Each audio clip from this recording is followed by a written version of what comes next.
Hi everyone, welcome back to my channel. আজকে সকালবেলা ঘুম থেকে উঠে আমি ফটাফট স্নান করে নিয়েছিলাম। তারপরে আমি একটু চা খেয়ে মায়ের সাথে বসে গিয়েছিলাম গল্প করতে।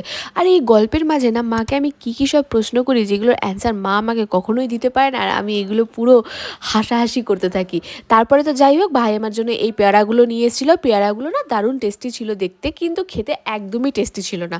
তারপরে যাই হোক, একটু দহি বড়া খেয়েছিলাম। আর একটা না আমার পার্সেলও এসেছিলো, তো এই পার্সেলটা খুলে দেখলাম যে এখানে একটা ব্ল্যাক হিল এসেছিলো। এটার অ্যাকচুয়ালি আমি ছোটো একটা রিল আমি আগেই বানিয়ে পোস্ট করে দিয়েছি, তো তোমরা সেখানে গিয়েও চেক আউট করতে পারো। হিলটা দারুণ ছিল। আমি তো মনে করি তোমরা সবাই এই একটা হিল না কিনতেই পারো। এরকম একটা হিল যদি ওয়ার্ড্রপে থাকে তাহলে আমার মনে হয় যে কোনো ড্রেসের সাথেই তোমরা পেয়ার করতে পারবে।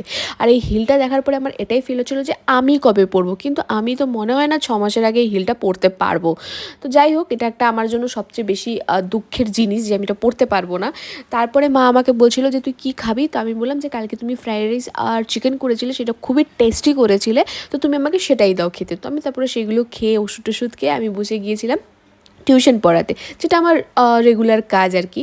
কিন্তু না, এর মাঝে আমি একটা কথা বলতে চাই। আমি এই টিউশন পড়ানো তারপরে এগুলো না আমি এই জন্যই রেখেছি যাতে আমি নিজেকে সবসময় একটু কাজের মধ্যে অ্যাক্টিভ রাখতে পারি, নয়তো আমি প্রচণ্ড ডিপ্রেশনে চলে যাই।